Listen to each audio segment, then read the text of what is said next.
Hello friends, welcome to my channel technical Surendra. तो friends, आज का हमारा टॉपिक है utilization of electrical energy. UTI subject हम लोग पढ़ने जा रहे हैं।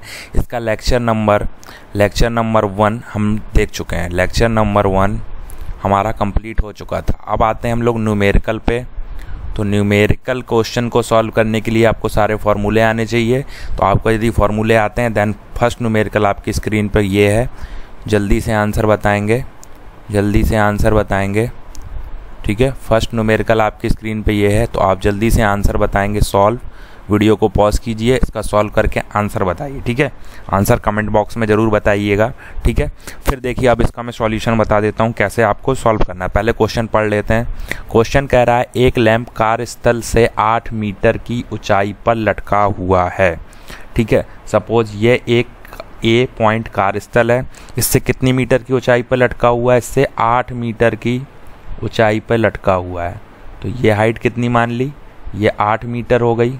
8 मीटर की हाइट पे 8 मीटर की ऊंचाई पे लटका हुआ है, ठीक है। फिर कह रहा है तथा 1000 ल्यूमिनेक्स प्रत्येक दिशा में दे रहा है। यहाँ पे लटका हुआ है एक लैंप और 1000 ल्यूमिनेक्स प्रत्येक दिशा में दे रहा है, मतलब चारों दिशाओं में कितना दे रहा है? ऐसे ऐसे करके 1000 लूमिनेक्स दे रहा है, ठीक है। ये बात समझ में आई। फिर लैंप के नीचे यहाँ पे ठीक नीचे लैंप के हमें क्या पता करना है? लैंप के नीचे तो यही हुआ डायरेक्ट नीचे, ये ए ही पॉइंट हुआ। ये लाइन सीधी रहेगी, ठीक है। यही पॉइंट हुआ है लैंप के नीचे इस तरीके से। एंड लैंप के पॉइंट से 6 मीटर की दूरी, लैंप के पॉइंट से 6 मीटर की दूरी। तो लैंप के पॉइंट से ये है, इससे कितने मीटर की दूरी? 6 मीटर की दूरी। तो 6 मीटर की दूरी ये मान लो। 6 मीटर की दूरी पर ये 6 मीटर हो गई। 6 मीटर की दूरी पर प्रदीपन ज्ञात कीजिए। तो 6 मीटर की दूरी पर प्रदीपन, तो यहाँ से कुछ इस तरीके से इसको प्रदीपन मिल रहा होगा यहाँ पे, ठीक है। तो यहाँ पे कितना प्रदीपन मिल रहा है और यहाँ पे कितना प्रदीपन मिल रहा है इस बिंदु पे एंड इस पॉइंट पे, ये हमें बताना है। चलिए, ठीक है। अब आते हैं क्वेश्चन पे। तो लैंप की ल्यूमिनेस तीव्रता क्या होगी? जैसे 1000 ल्यूमिनेक्स दे रहा है, 1000 लूमिनेस दे रहा है कितने? चारों दिशाओं में ये तो दे रहा है चारों दिशाओं में।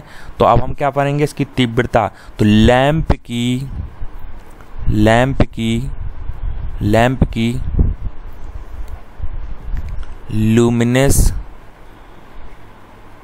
लूमिनेस तीव्रता क्या होती है?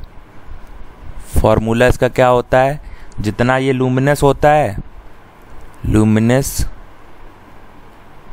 अपॉन 4 पाई। लूमिनेस कितना है? 1000 बटे में कितना है? 4 पाई। ये क्या आएगा? इसको सॉल्व करेंगे। 1000 4 पाई कैंडिला, तो इसको CD। अभी 1000 4 पाई ही मान लो, तीव्रता I होती है। ये हो गया सॉल्व। इसके बाद लैंप के ठीक नीचे हमको क्या फाइंड आउट करना है? लैंप के ठीक नीचे प्रदीपन। तो लैंप के ठीक नीचे प्रदीपन क्या होगा? लैंप के ठीक नीचे प्रदीपन का फॉर्मूला होता है ए पॉइंट पे कितना होगा? EA हो गया, ठीक है। हमारा I upon H square. I का मान क्या है? 1000 बटे 4 पाई। और H कितना है? H ये 8 मीटर है, तो 8 का स्क्वायर। इसको सॉल्व किया तो 1000 बटे 4 पाई इंटू 64 आया। ये सॉल्व हो के हमारा आएगा, जब इसको सॉल्व करेंगे तो 1.242 लक्स ये हमारा आ रहा है सॉल्व होने के बाद। इसको जब सॉल्व करेंगे इस चीज़ को, तो ये कैलकुलेटर से सॉल्व करेंगे तो ये आ जाएगा, ठीक है। अब हाइट कहाँ से कहाँ तक ली जाती है? जिस पॉइंट पे लैंप लगाओ और जिस पॉइंट पे हमें प्रदीपन पता करना हो। तो लैंप के, ये लैंप है, लैंप से प्रदीपन की दूरी, पॉइंट की दूरी कितनी थी? 8 मीटर थी। ऐसे ही अब हमें इस पॉइंट से 6 मीटर दूर पता है, लेकिन अब हमें ये दूरी नहीं पता है। ये दूरी हमें नहीं पता है कि ये लैंप से उस पॉइंट की दूरी कितनी है। ये दूरी हमें नहीं पता है कि लैम्प से उस पॉइंट की दूरी कितनी है, ये दूरी हमें नहीं पता, ये पता करेंगे। तो यहाँ पे ये 90 डिग्री का कोण बन रहा है। ये कितने डिग्री का कोण बन रहा है? 90 डिग्री का। यानी ये जो त्रिभुज, अगर इसको ए है तो ये इसको बी बोल दो एंड ये सी पॉइंट बोल दो, तो ये एक समकोण त्रिभुज बना। समकोण त्रिभुज, समकोण त्रिभुज में क्या लगा सकते हैं? Pythagoras theorem. तो पाइथागोरस प्रमेय से क्या हो जाएगा? BC का स्क्वायर बराबर, BC का स्क्वायर बराबर क्या हो जाएगा? पाइथागोरस प्रमेय से BC स्क्वायर बराबर AB square plus AC square. AB का वैल्यू कितना है? 8 square plus 6 square AC, 8 square 64, 6 square 36, BC square क्या बना? 100। यानी BC का वैल्यू कितना है? या √100, और √100 की वैल्यू 10। तो ये 10 आ गई। तो यहाँ पे क्या पता चलेगा? 8 मीटर दूरी पर, 8 मीटर दूरी पर मतलब 6 मीटर दूरी पर कितना आया? 6 मीटर दूरी पर आएगा। देखो एक चीज़ और है, ये यहाँ पे डायरेक्टली हाइट पड़ रही थी लंबवत, तो यहाँ पे ये सीधे दे रहा था।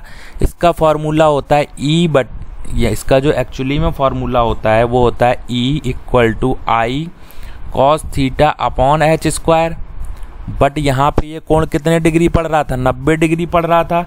90 डिग्री पड़ रहा था तो I यहाँ पे ये इस पॉइंट से इस पॉइंट पे कोण कितने डिग्री पड़ रहा था? 0 डिग्री का अंतर था लैंप और A पॉइंट के बीच में।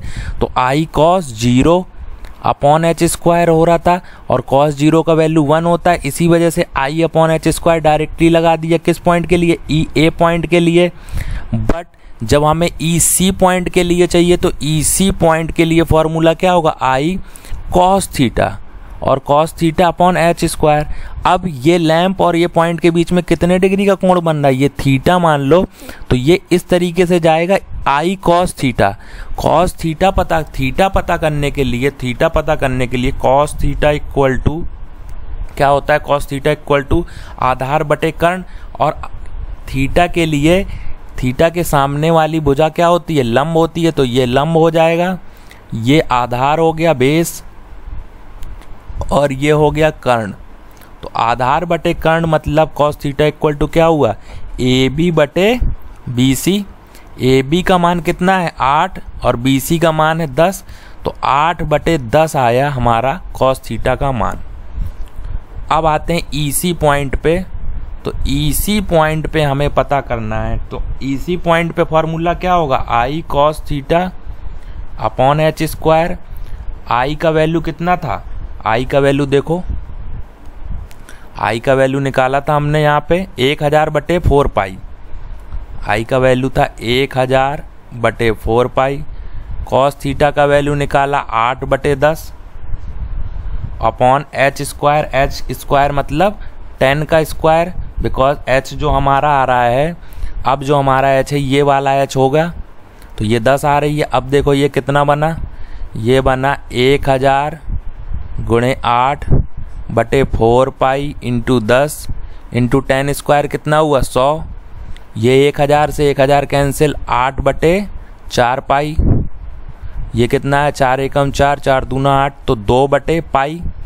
2 बटे पाई का वैल्यू कितना है? 2 बटे पाई का वैल्यू अगर हम सॉल्व करेंगे तो कैलकुलेटर से कितना आएगा? सॉल्व करके बता देता हूँ। कैलकुलेटर रख के मैं 1 मिनट लगेगा। इसका वैल्यू आएगा 0.1 सेकेंड। कैलकुलेटर से ही सॉल्व कर लेते हैं।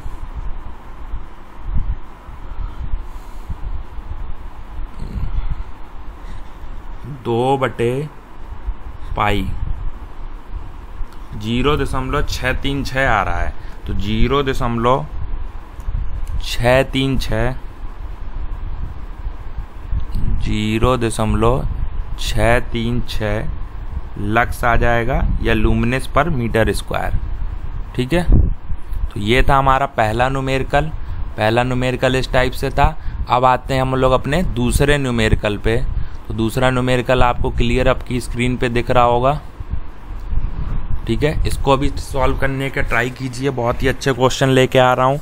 ठीक है फ्रेंड्स, तो अब समझिएगा, इस क्वेश्चन में कह रहा है कि एक लैंप औसत गोलाकार कैंडल शक्ति, औसत गोलाकार कैंडल शक्ति MSCP 200 है। इसे किसी फैक्ट्री में 4 मीटर की ऊंचाई पर लगाया जाता है। ये 4 मीटर की ऊंचाई पे लगा है, ठीक है। लैंप है ये, इस पॉइंट पे लगा है। प्रकाश का कुल फ्लक्स, लैंप के ठीक नीचे प्रदीपन। हमें 2 चीज बतानी है। तो कुल फ्लक्स क्या होता है? देखो, औसत गोलाकार कैंडल फ्लक्स गिवन है। औसत गोलाकार कैंडल शक्ति इक्वल टू कितना गिवन है? 200। इसका क्या मतलब हुआ? इसका मतलब हुआ कुल फ्लक्स, औसत का मतलब क्या होता है? कुल फ्लक्स बटे चारों दिशाओं में, तो औसत आ जाएगा चारों 4 पाई।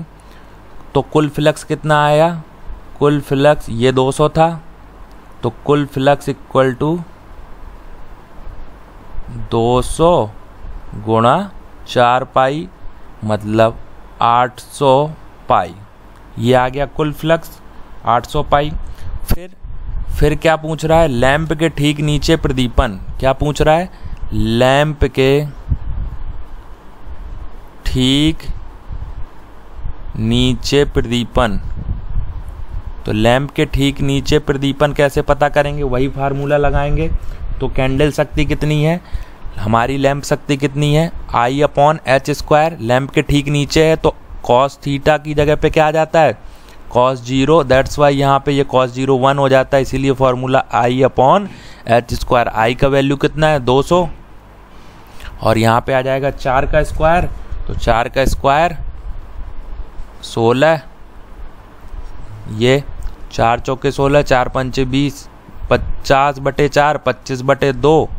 और 25/2 का मान कितना आ रहा है? 12.5 लक्स।